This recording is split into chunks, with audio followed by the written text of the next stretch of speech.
The palace has never known peace since Princess Kamsi's arrogance began spreading chaos in the kingdom. Kamsi's arrogance continued to create waves of tensions in the village. Her cruel treatment of the villagers, particularly the elderly, was becoming unbearable. One afternoon, she publicly humiliated a respected elder, accusing him of speaking too loudly in her presence and demanding he kneel in front of everyone as a sign of submission. The villagers, already resentful of her harshness, murmured among themselves, their hearts growing colder towards the princess. Kansi reveled in her power, oblivious to the growing resentment around her. Kansi's jealousy ignited like dry wood catching fire when she overheard villagers praising her younger sister. She had been strolling near the palace gardens when their voices reached her ears. Ngozi is the kind of leader we needed, one elder said. She is the true light of this kingdom. Kansi froze in her tracks, her fists clenching as her anger simmered. That night, she confronted Ngozi in the palace corridor. "How dare you try to outshine me?" Kamsi hissed, her voice low but venomous. Ngozi, shocked by the sudden outburst, turned to face her sister. "What are you talking about, Kamsi?" she asked, her voice calm but wary. "I have done nothing wrong against you." Kamsi's eyes narrowed, her tone rising. "Don't play innocent with me. I hear them praising you, calling you the light of the kingdom. You think you are better than me, don't you?" Ngozi shook her head, her heart heavy with the weight of Kamsi's hatred. "I don't want to compete with you, Kamsi. I only wanted peace." But Kamsi was too consumed by her jealousy to listen. As the days passed, Kansi grew increasingly jealous. Everywhere she went, she saw how the people respected Ngozi and how her father seems to favor her, praising her for her kind deeds and wisdom. Kansi's bitterness grew, and she began to plot ways to take back what she believed was rightfully hers. In an attempt to win the people's favor, Kamsi decided to mimic Ngozi's kindness. She ventured into the village, offering to help a struggling farmer carry his goods. The villagers watched in storm silence, unsure of what to make of her sudden change. But when Queen Ifoma caught wind of this, she quickly intervened, summoning Kamsi to her chambers. The queen spoke with a sly smile. "What do you think you are doing?" Queen Ifoma asked, her voice sharp but controlled. "I was only trying to make them like me," Kamsi replied, her frustration evident. The queen's smile widened, her tone laced with manipulation. "You are a true princess, Kamsi. You don't need to lower yourself to their level. Kindness is not your strength. Toughness is." Kamsi hesitated, glancing away, but Ngozi is kind, and she is a princess too. Queen Ifoma's expression hardened for a second before softening into a calculated grin. "Ngozi is not like you, my dear. She will never rule this kingdom. That is your destiny, but only if you remain strong and tough." The queen's words planted seed of doubt and pride in Kamsi's heart once more. Her brief attempt at kindness faded as she resumed her arrogant ways. It wasn't long before Queen Ifoma planned another scheme to solidify Kamsi's security. The queen planned an accident where Kamsi publicly humiliated a poor widow in front of Prince Obiora. The widow, who had come to the palace seeking help, was treated harshly by Kamsi, who mocked her for asking for help. "Why should I care about someone like you?" Kamsi sneered. "You have nothing to offer me." Prince Obiora, who had been watching from the sidelines, felt his admiration for Kamsi fade in an instant. He had been drawn to her beauty and power, but her purity left a bitter taste in his mouth. His eyes lingered on Ngozi, who, in contrast, had been kind to the widow and offered her assistance. Soon, Prince Obiora began spending more time with Ngozi, drawn to her wisdom and gentle nature. Their conversation were stark contrast to his interaction with Kansi, who only spoke of herself. Kansi noticed the prince's growing interest in her sister, and jealousy consumed her. In a fit of rage, Kansi hatched a plan to ruin Ngozi's reputation. She falsely accused her of stealing a valuable necklace from the royal treasury. Without any evidence, she ordered Ngozi locked away in a dark storage room. Guards, take her to the storage room and lock her up until she confesses, Kansi commanded, her voice echoing through the palace hall as she held the key to the door in her hands. Ngozi protested, her voice trembling. I did no such thing. Kamsi, why are you doing this? But her words fell on deaf ears. The queen secretly praised Kansi for her boldness, fueling her sense of righteousness. However, Queen Ifoma, ever cunning, privately informed the king and the prince of what had happened. Together, they intervened, releasing Ngozi and exposing Kansi's lies. It was then that Prince Obiora made a shocking announcement. Standing before the court, he declared his intention to marry Ngozi. I have found in Princess Ngozi a heart filled with kindness and wisdom, qualities that will make her a queen to be proud of, he said. His voice cut through the air like a blade, leaving Kamsi frozen in disbelief.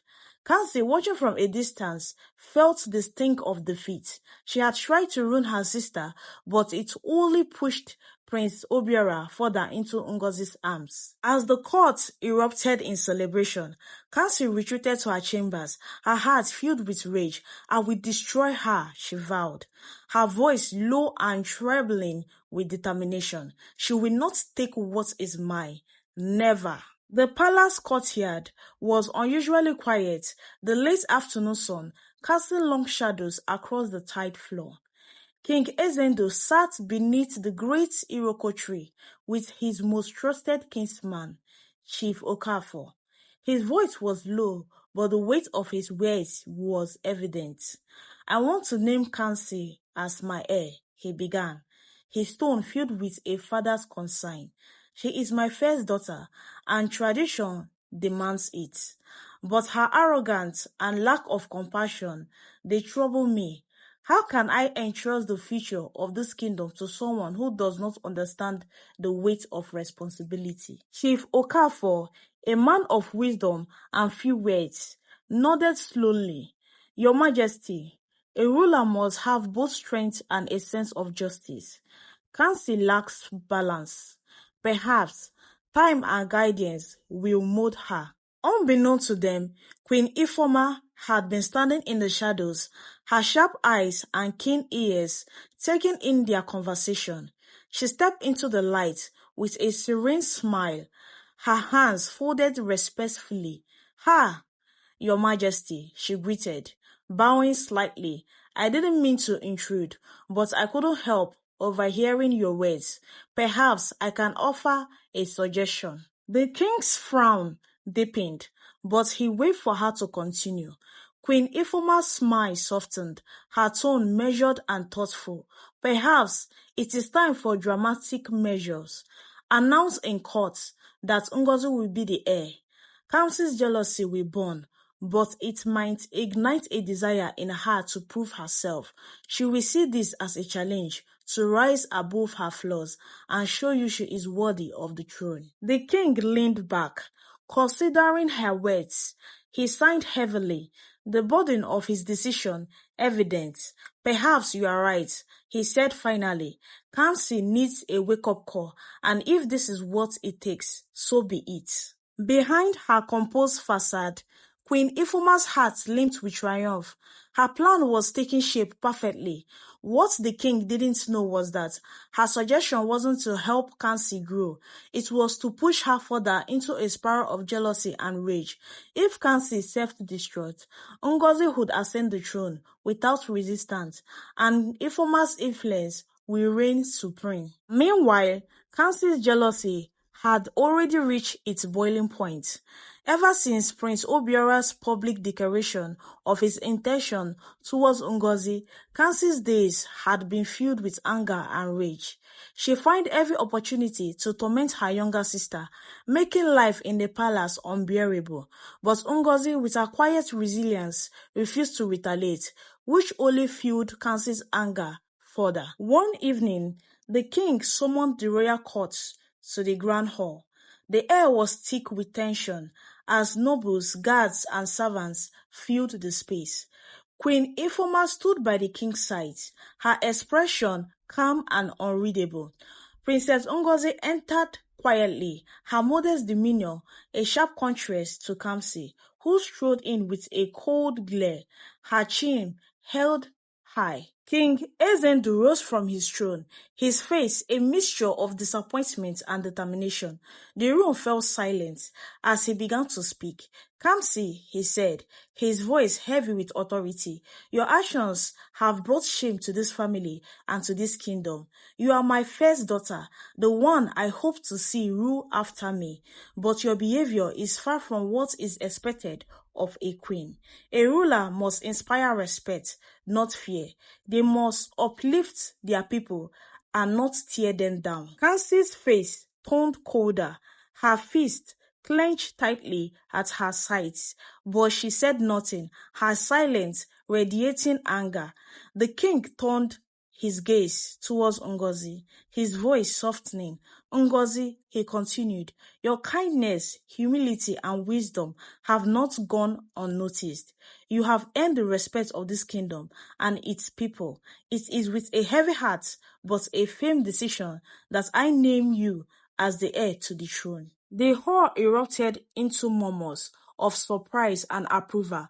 Ngozi's eyes widened, her lips parting in disbelief. Father, I don't know what to say, she stammered, her voice barely hearable. Kamsi, however, could no longer contain her rage.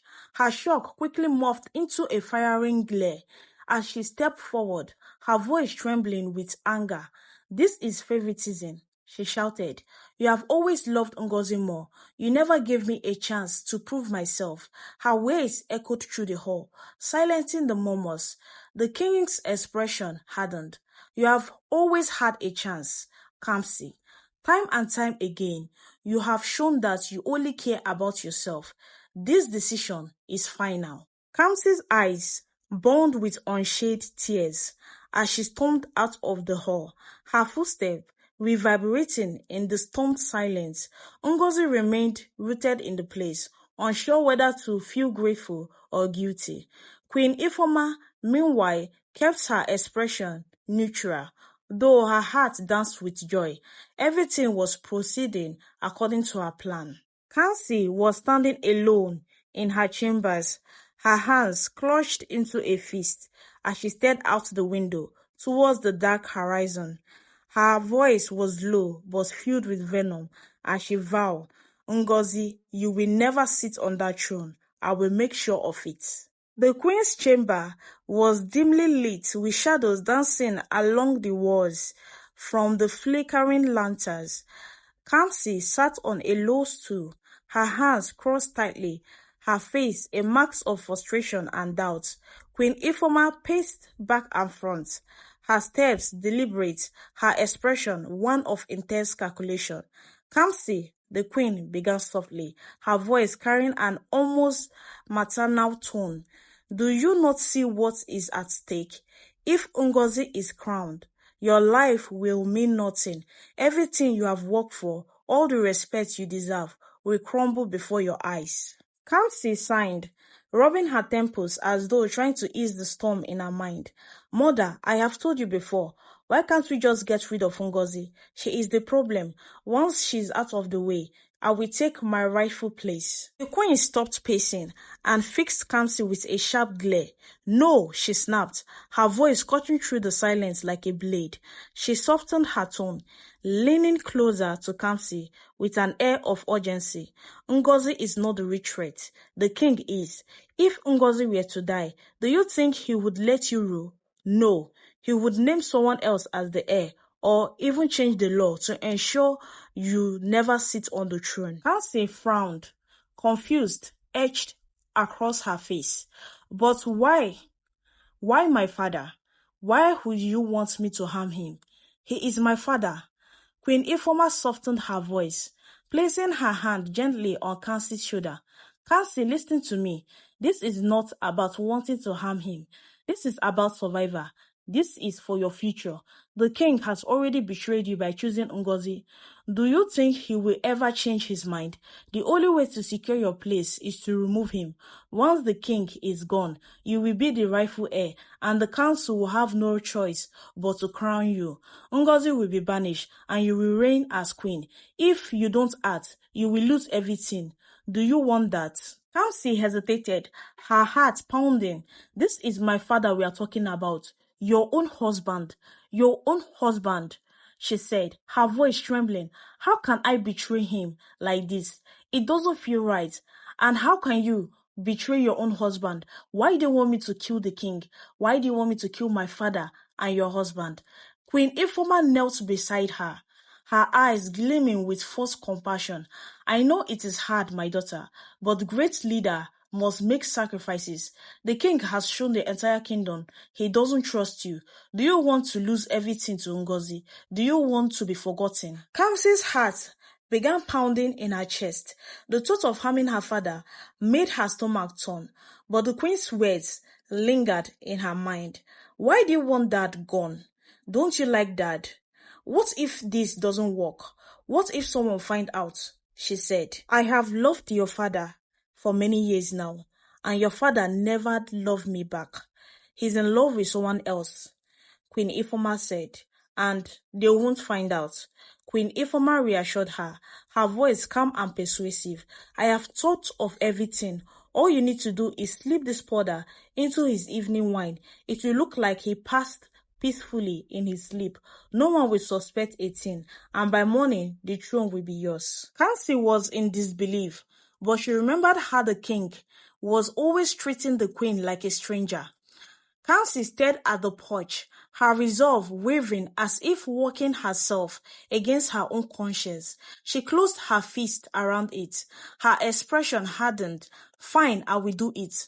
The queen's lips coiled into a satisfied smile. Good. Remember, no one must know. Late that evening, Kamsi carried 2 glasses of wine to the king's chamber. She entered quietly, her footsteps careful and deliberate. The king looked up, surprised but pleased to see her. Kamsi, this is a rare visit. What brings you here at this hour? He asked warmly. Kamsi forced a smile, her voice soft. Father, I came to apologize for everything. I have been reckless, and I want to start anew. Can we toast to that? She handed him one of the glasses, her hands trembling slightly. The king's eyes softened as he took the glass. Of course, my daughter.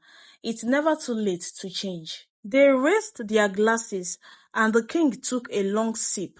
Kansi watched him closely, her heart pounding. Moments later, his breathing slowed, his eyes fluttering shut as he slumped back in his chair.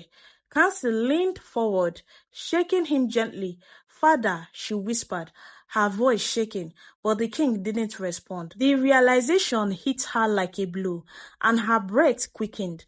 She had done it.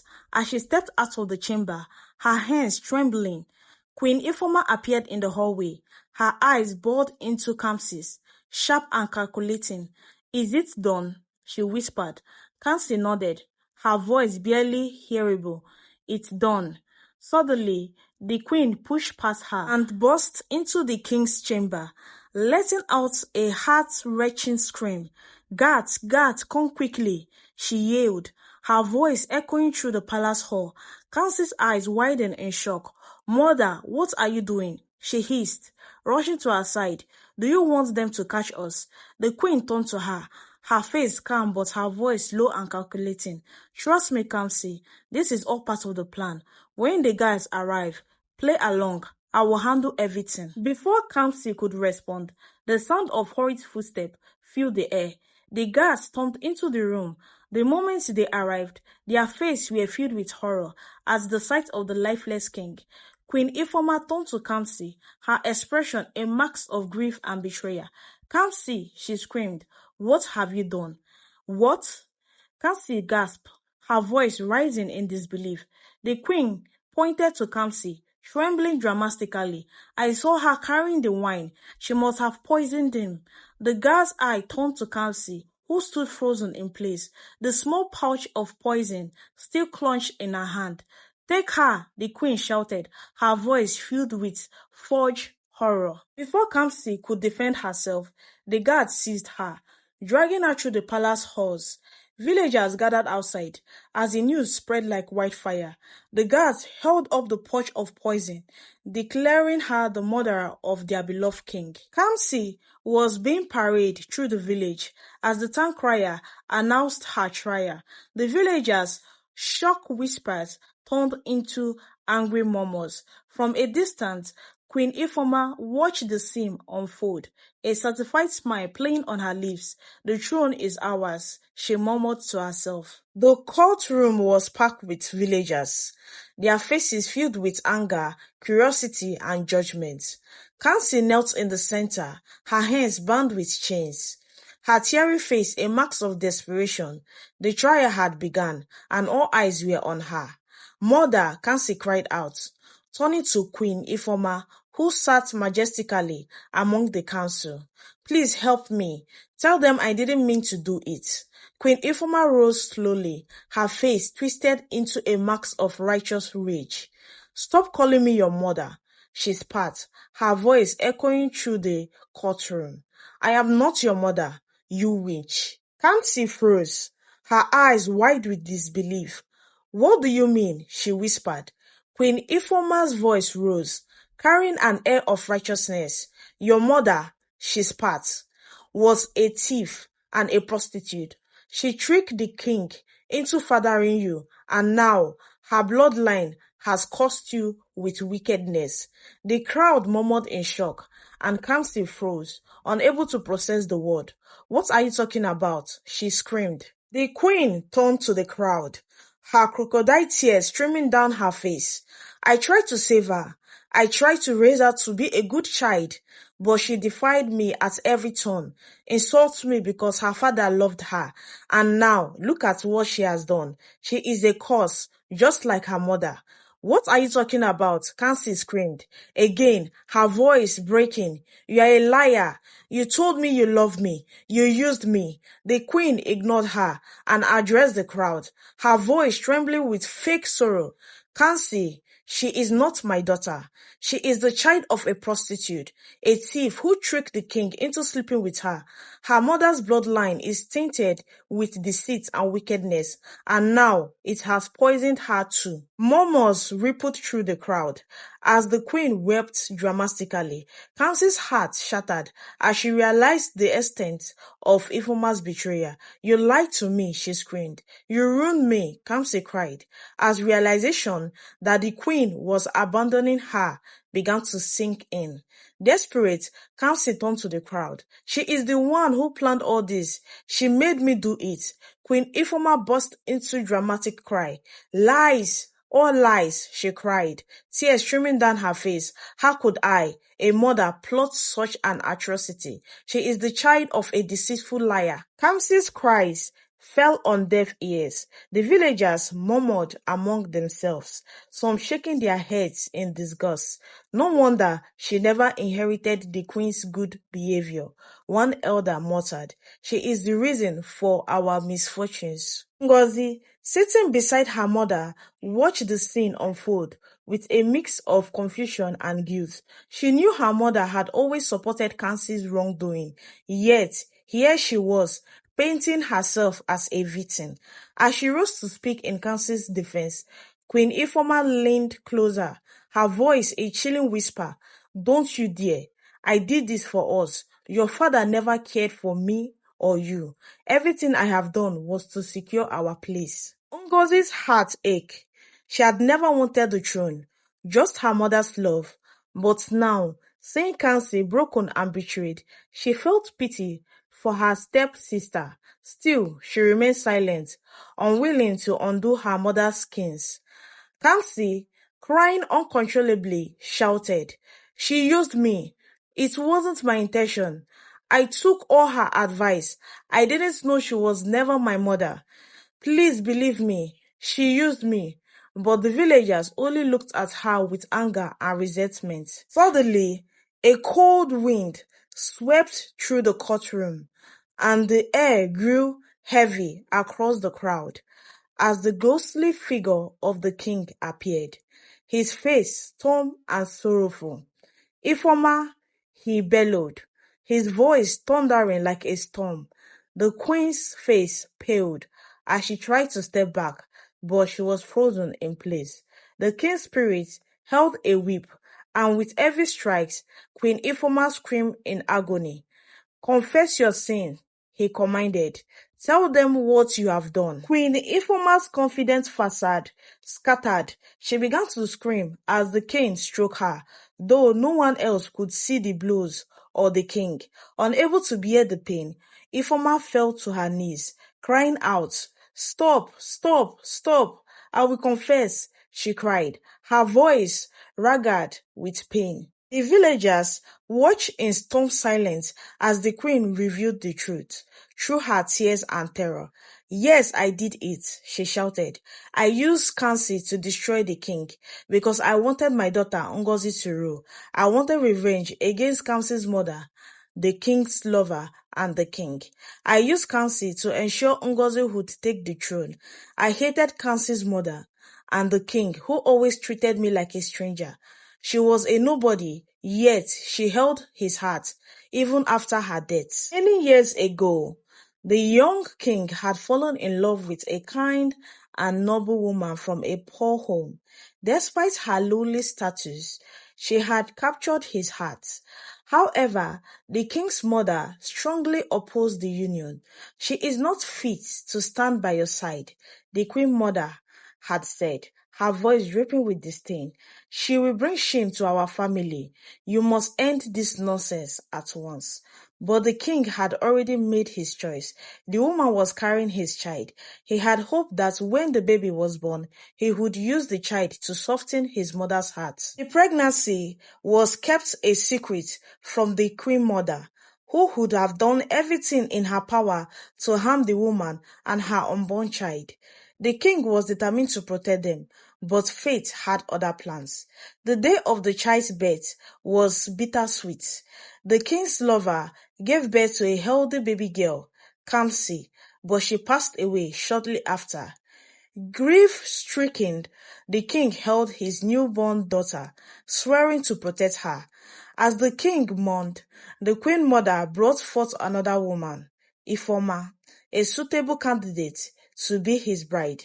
She was beautiful, ambitious, and from a wealthy family. The king, however, wanted nothing to do with her. One evening, the king invited Ifeoma into his chamber to have a private conversation. "I will only marry you on one condition," he told Ifeoma coldly.